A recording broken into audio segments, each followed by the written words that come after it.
बिस्मिल्लाहिर्रहमानिर्रहीम। अस्सलाम वालेकुम स्टूडेंट। आज का ये जो लेक्चर है हमारा, हमने पिछले कुछ दिनों में केमिस्ट्री का टेस्ट के बाद से लेक्चर नहीं लिए, तो आज हम कोशिश करेंगे कि उसमें मैक्सिमम लेक्चर्स आपके कवर हो जाएं। पहली जो चीज़ हमने पढ़नी है वो kinetic molecular theory of gases है। हमने बेसिकली अब जो चीज़ों को लेके चलना है वो आपके शॉर्ट सिलेबस के अकॉर्डिंगली चलना है। तो kinetic molecular theory of gases क्या है, यानी किस तरह से है और किसने दी थी। तो गैसेस का बिहेवियर जो है वो हमने गैस लॉज में डिस्कस कर लिया है। गैस लॉज जो हैं वो अगर आप देखें तो उनकी एक्सपेरिमेंटल ऑब्जर्वेशन में बताती हैं कि नेचर ऑफ गैस पे ये चीज़ डिपेंड नहीं करती, बल्कि कोई भी गैस हो तो उस पर हम इन्हीं लॉज को फॉलो करते हैं। जो बिहेवियर हैं क्वांटिटेटिवली वो बर्नौलिन ने 1738 में सबसे पहले रिकॉर्ड किए थे, और उसने kinetic molecular theory of gases के एक पेश की थी। इस थ्योरी को क्लॉजेस ने 1857 में काइनेटिक इक्वेशन वहाँ से ड्राइव की थी, और वहाँ से ही गैस लॉज भी ड्राइव किए जाते हैं जो हमने पढ़े हैं। ये जो थ्योरी है इसको फर्दर एलैबोरेट किया था मैक्सवेल ने, और इसको एक्सटेंड भी मैक्सवेल ने किया था, जिसने law of distribution of velocities हमें बताई थी। और इसी लॉ के अकॉर्डिंगली अगर हम बात करें तो मॉलिक्यूल्स जो हैं वो ग्रुप की फॉर्म में एग्जिस्ट करते हैं, जिसमें डेफिनेट वेलोसिटीज़ रेंजेस होती हैं। बोल्ट्जमैन जो है उसने कंट्रीब्यूट किया था कि डिस्ट्रीब्यूशन ऑफ एनर्जी किस तरह से होती है गैस मॉलिक्यूल के हवाले से, और वॉन डर वाल ने जो प्रोमिनेंट साइंटिस्ट है उसने इस फील्ड में क्या क्या काम किया। हमें जो इंपॉर्टेंट चीज़ें हैं वो इसके पोस्टुलेट्स हैं। वो पोस्टुलेट्स किस किस तरह से हैं, वो क्या क्या काम करते हैं, क्या क्या चीज़ें हैं। हर गैस जो है उसको पोस्टुलेट्स जो हैं वो बहुत इंपॉर्टेंट है, उसी को देखना है हमने। हर गैस जो है वो क्या है, पहला जो पोस्टुलेट है उसको देखें। हर एक गैस जो है वो स्मॉल पार्टिकल्स जिनको हम मॉलिक्यूल्स कहते हैं उस पर कंसिस्ट करती है। हीलियम, नियॉन, आर्गन जो है ये मोनोटॉमिक मॉलिक्यूल्स हैं। किसी भी गैस के जो मॉलिक्यूल हैं वो हैज़र्डली मूव करते हैं, यानी उनकी मूवमेंट जो है किसी डायरेक्शन के बगैर होती है, रिगार्डलेस ऑफ डायरेक्शन होती है। एक दूसरे से कोलाइड भी करते हैं और वॉल ऑफ द कंटेनर के साथ भी कोलाइड करते हैं।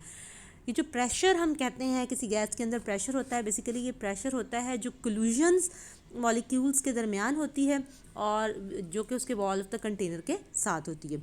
इसी कोलिजन्स की बात करें तो जो गैसेस हैं उनके अंदर ये कोलिजन इलास्टिक होती हैं। दो तरह की कोलिजन्स होती हैं, एक इलास्टिक और एक इनइलास्टिक।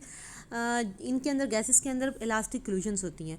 मॉलिक्यूल्स जो हैं वो एक दूसरे से वाइडली स्प्रेड होते हैं, उनमें एम्प्टी स्पेसेस होती हैं। ये बात हम पहले भी कर चुके हैं कि एक दूसरे से 300 टाइम्स दूर होते हैं। इसी तरह से अगर आप देखें तो मॉलिक्यूल एक गैस के जो हैं उनके अंदर फोर्सेस ऑफ अट्रैक्शन नहीं होती। According to kinetic theory forces of attraction नहीं होती। मॉलिक्यूल्स का जो एक मॉलिक्यूल का गैस का वॉल्यूम जो है वो निगलेक्टेबल है as compare to the total volume of the gas. Motion जो मॉलिक्यूल्स की इम्पार्ट होती है ग्रेविटी की वजह से, वो गैसेस के अंदर निगलेक्टेबल है, क्योंकि ये हर वक्त मोशन में है और कोलाइड करते रहते हैं। इसी तरह से जो average kinetic energy gas molecules की है वो डायरेक्टली एब्सोल्यूट टेम्परेचर पे डिपेंड करती है। ये जो सारे पॉइंट्स हैं जिसको हमने पढ़ा है, इस पे आर जे क्लॉजेस ने एक एक्सप्रेशन इंट्रोड्यूस की थी, जिसमें उसने प्रेशर कैलकुलेशन जो है, वॉल्यूम प्रेशर कैलकुलेशंस जो है उसको किया था। उसके अकॉर्डिंगली अगर आप देखें तो P V is equal to 1/3 MnC bar square. ये हमारे पास है जिसको आप कह लेंगे काइनेटिक थ्योरी, उसी की ही मैथमेटिकल फॉर्म। पी यहाँ पे प्रेशर है, वी वॉल्यूम है, एम मैस है, जो आइडियल गैस है उसका एन कैपिटल एन है, तो ये नंबर ऑफ मॉलिक्यूल्स है, और सी बार स्क्वायर यानी मीन स्क्वायर वेलोसिटी। ये शायद आपके लिए एक नई टर्म हो कि मीन स्क्वायर वेलोसिटी क्या चीज़ होती है। जो मीन स्क्वायर वेलोसिटी है तमाम गैस मॉलिक्यूल्स के हवाले से वो सेम वही वेलोसिटी जो गिवन कंडीशंस हैं उनके लिहाज से हम देते हैं। जो डिफरेंट वेलोसिटीज़ होती हैं वो डिस्ट्रीब्यूट होती हैं इंडिविजुअल मॉलिक्यूल्स की वेलोसिटी को कैलकुलेट करने की बजाय जो हम एवरेज वेलोसिटी ले लेते हैं, इसको हम कहते हैं मीन स्क्वायर वेलोसिटी। आपने फिजिक्स में इसको वी के नाम से पढ़ा है, अब आप केमिस्ट्री में जब इसको पढ़ेंगे तो सी से पढ़ेंगे, ठीक है। इसको डिफ्रेंशिएट करने के लिए हम सी बार स्क्वायर का नाम दे देते हैं। मैक्सवेल जो है वो डिस्ट्रीब्यूशन ऑफ वेलोसिटीज़ के लिए बात करता है। अगर N1 मॉलिक्यूल है तो उसकी वेलोसिटी C1 होगी, अगर N2 मॉलिक्यूल है तो उसकी वेलोसिटी C2 होगी। इस तरह से हम उसका एवरेज ले लेते हैं। ये जो N है ये सारे का सारा हमारे पास कैपिटल N के इक्वल आ जाएगा। सी बार स्क्वायर जो है एवरेज है उन सबकी पॉसिबल वेलोसिटीज़ का। जब हम इसका स्क्वायर रूट लेते हैं तो ये मीन स्क्वायर रूट वेलोसिटी हमारे पास आ जाएगी। यही एक्सप्रेशन जो हमने ऊपर निकाली है P V is equal to 1/3 mn C bar square, जब इसमें हम वैल्यूज़ को पुट करते हैं तो ये हमारे पास आ जाती है।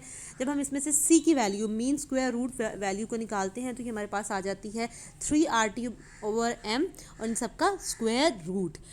स्क्वायर रूट के बाद यानी आर इसमें क्या है, अब हमारे पास याद रखें आर इसमें जनरल गैस इक्वेशन है, टी टेम्परेचर है और m इसमें मोलर मास है गैस का। ये इक्वेशन जो है ये टेम्परेचर का और वेलोसिटी गैस मॉलिक्यूल का रिलेशनशिप शो करवाती है। इसके मुताबिक अगर आप देखें तो ये डायरेक्ट रिलेशन में है। अगर एक मॉलिक्यूल जो है उसका टेम्परेचर हाई है, इसका मतलब है उसकी वेलोसिटी हाई है, वो ज़्यादा तेज़ी से मूव कर रहा है। अगर उसका टेम्परेचर यानी हाई टेम्परेचर पे गैस के मॉलिक्यूल ज़्यादा तेज़ी से मूव करते हैं। इसी काइनेटिक इक्वेशन को हम यूज़ करते हैं डिफरेंट जो लॉज हैं उनको डिड्यूस करने के लिए कि उन लॉज को हम किस तरह से निकालते हैं। तो पहली चीज़ जो हम देख रहे हैं काइनेटिक थ्योरी ऑफ गैसेस में कि किस तरह से काइनेटिक थ्योरी ऑफ गैसेस में काइनेटिक इक्वेशन ऑफ गैसेस की मदद से हम किस तरह से गैस लॉज को ड्राइव कर सकते हैं। पहला लॉ जो हम इसे ड्राइव करते हैं वो बॉयल्स लॉ है। बॉयल्स लॉ अगर आप देखें तो हमें पता है हम आपने काइनेटिक एनर्जी हमेशा पढ़ी है, काइनेटिक एनर्जी डायरेक्टली प्रोपोर्शनल है टेम्परेचर के। हमने पढ़ी है, आपने फिजिक्स में काइनेटिक एनर्जी पढ़ी है, kinetic energy is equal to half mv square. तो यहाँ हमारे पास चूँकि हम उसको नए कॉन्सेप्ट से लेके जा रहे हैं, हम उसको कहेंगे हाफ mn सी बार स्क्वायर। सी बार स्क्वायर वही वेलोसिटी वाला ही है और mn जो मैस आपने निकाला था एक्चुअली यहाँ मैस और नंबर ऑफ पार्टिकल्स का ये मल्टीपल है। तो ये हमारे पास kinetic energy directly proportional to temperature. जब हम काइनेटिक एनर्जी की वैल्यू पुट करेंगे तो ये हमारे पास आ जाएगा half mn C bar square directly proportional to temperature. जब आप प्रोपोर्शनलिटी साइन खत्म करते हैं तो आपके पास आ जाता है half mn C bar square is equal to KT। जबकि के प्रोपोर्शनलिटी साइन के हवाले से अगर आप कहें तो ये कांस्टेंट है। काइनेटिक इक्वेशन आपके पास बन जाएगी, ये आपने चूँकि पहले भी पढ़ा हुआ है, PV is equal to K। ठीक है, तो टेम्परेचर अगर आप कांस्टेंट कर लेते हैं तो आपके पास इक्वेशन बन जाती है PV is equal to 1/3 mn C bar square. ये आपने ऊपर यहाँ पढ़ा है, ये चीज़ जो काइनेटिक थ्योरी है उसमें भी आपने पढ़ा है PV is equal to 1/3 mn C bar square. हमारे पास यहाँ पे भी PV की वैल्यू आ जाती है 1/3 mn सी बार स्क्वायर। अब इसी PV की ये जो वैल्यू है इसको अगर आप पुट करें तो आपके पास जब मल्टीप्लाई करें दोनों तरफ 2 से तो हमारे पास इक्वेशन बनती है PV is equal to 2/3 half mn C bar square. यानी मल्टीप्लाई भी कर रहे हैं और डिवाइड भी कर रहे हैं। आपके पास अब क्या वैल्यू आ गई है, वो ऊपर आप ये वाली चीज़ देखें तो इसमें हमारे पास KT के बराबर है ये वैल्यू। तो हम इसको हाफ mn सी बार स्क्वायर की जगह यहाँ पे KT भी पुट कर सकते हैं। तो हमारे पास इक्वेशन बन जाती है PV is equal to 2/3 KT। यहाँ पे 2/3 K जो है ये कांस्टेंट है, टेम्परेचर भी हमारे पास कांस्टेंट है, इसका मतलब है PV is equal to K dash. ये ही बॉयल्स लॉ है, यानी product of pressure and volume is the constant quantity. ये हमारे पास बॉयल्स लॉ आ जाता है। चार्ल्स लॉ को अगर आप देखें इसको आगे ही लेके चलें, ये पीछे से आपने शुरू से सारा करना है। शुरू कहाँ से, यानी हाफ mn सी बार स्क्वायर से ही आपने शुरू करना है, लेकिन चूंकि हम अभी कर चुके हैं तो हम इसको लेके चलते हैं PV is equal to 2/3 KT से। लेकिन जब आपने लिखना है चार्ल्स लॉ को तो आपने इसको शुरू से शुरू करना है। शुरू कहाँ से करना है, हाफ mn सी बार स्क्वायर से शुरू करना है। इसको अगर आप देखें तो PV is equal to 2/3 KT है, V आपके पास है 2/3 KT/P। तो इक्वेशन आपके पास आ जाती है 2K/3P यानी T के साथ। जब हम इसको मैथमेटिकली सॉल्व करेंगे तो ये यहाँ एक नया कांस्टेंट K डबल डैश आ जाएगा। हम उसको डिफरेंशिएट कर रहे हैं बॉयल कांस्टेंट से।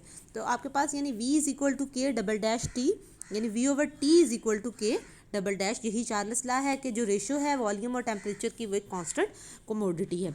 अगर नेक्स्ट हमारे पास है Graham Avogadro's law. Avogadro's law की अगर आप बात करें तो इसके लिए हमें नंबर ऑफ पार्टिकल्स को लेना पड़ता है। तो नंबर ऑफ पार्टिकल्स की अगर बात करें तो एक हमारे पास अगर 2 गैसेज हैं 1 और 2, उनके जो वॉल्यूम है वो भी इसी लिहाज से होंगे, जो उनके नंबर ऑफ मॉलिक्यूल्स हैं वो भी उसी लिहाज से होंगे, उनके मैसेज भी उसी लिहाज से होंगे। तो इक्वेशन जो हम लिखेंगे वो 2 डिफरेंट के लिए हम लिखेंगे। गैस 1 के लिए हो जाएगी PV is equal to 1/3 m1 n1 c1 bar square और नंबर 2 के लिए होगी PV is equal to 1/3 m2 n2 c2 bar square आ जाएगी गैस नंबर 2 के लिए। दोनों को इक्वलाइज करें, इक्वलाइज करने के बाद 1/3 कॉमन फैक्टर है ये ख़त्म हो जाएगा। इक्वेशन हमारे पास बच जाती है m1 n1 c bar square is equal to m2 n2 c2 bar square. अच्छा जी, इसमें से अगर आप हम कह रहे हैं कि टेम्परेचर जो है वो दोनों का सेम रखते हैं तो उनकी एवरेज काइनेटिक एनर्जी जो है वो भी सेम हो जाएगी। इसका मतलब है हाफ m1 c bar square is equal to half m2 c2 bar square. तो पीछे बचता है m1c1 bar square is equal to m2c2 bar square. और यही इस इक्वेशन को अगर हम ऊपर वाली इक्वेशन पे इक्वेशन नंबर 19 पे डिवाइड करें तो डिवाइड करने के बाद जो चीज़ हमारे पास पीछे बच जाती है वो n1 is equal to n2 आ जाती है। और यही हमारे पास हमने ये लॉ का भी पता है कि same number of molecules have same occupy same volume. Graham's law की बात करें तो P V is equal to 1/3 mn c bar square है। काइनेटिक एनर्जी को अप्लाई करें P V is equal to 1/3 m Avogadro's number of particles हैं तो c bar square आ जाता है। हमारे पास जो 1 मोल ऑफ गैस है उसके एवोगैड्रोस नंबर इस तरह से आ जाते हैं तो इक्वेशन बन जाएगी P V is equal to 1/3 m c bar square. चूँकि हमें ये पता है कि कैपिटल M यानी मोलर मास जो है वो नंबर ऑफ पार्टिकल्स को अगर गिवन मास के साथ मल्टीप्लाई करें तो ये आ जाता है। इसमें से अगर c बार स्क्वायर की वैल्यू हमने निकालनी है तो ये 3 PV/m ये मैथमेटिकली इसको सॉल्व करने के बाद आ जाता है। m मॉलिक्यूलर मास है, स्क्वायर रूट ले लें, स्क्वायर रूट लेने के बाद हमारे पास जो वैल्यू बन जाती है वो आ जाती है square root c bar square is equal to 3 PV/m। v को नीचे ले जाएं तो m/v is equal to √3p/d equation बन जाती है। हमें पता है कि m/v जो है वो डेंसिटी के बराबर है और आपको ये भी पता है कि रेट जो है वो इक्वल होता है डेंसिटी के हवाले से। तो डिफ्यूजन का रेट जो है वो इक्वल है स्क्वायर रूट ऑफ c बार के। तो हमारे पास इक्वेशन आ जाती है r डायरेक्टली प्रोपोर्शनल है √3p/d यानी r डायरेक्टली प्रोपोर्शनल है 1/d के। सो ये आ जाती है हमारे पास इक्वेशन इस तरह से। अच्छा जी, ये हमारा जो टॉपिक था सारा ये हमने कवर कर लिया है काइनेटिक थ्योरी ऑफ गैसेस के हवाले से। आपने चूँकि इसमें ये पढ़ रखा है कि जो स्मार्ट सिलेबस है उसके हवाले से भी हमने इस चीज़ को डिस्कस किया हुआ है कि कौन कौन सी चीज़ें हैं। ये हमारा आज का यही टॉपिक है। कल इंशाल्लाह हम इसमें से प्लाज्मा यानी नेक्स्ट पढ़ेंगे। आज का लेक्चर ख़त्म होता है।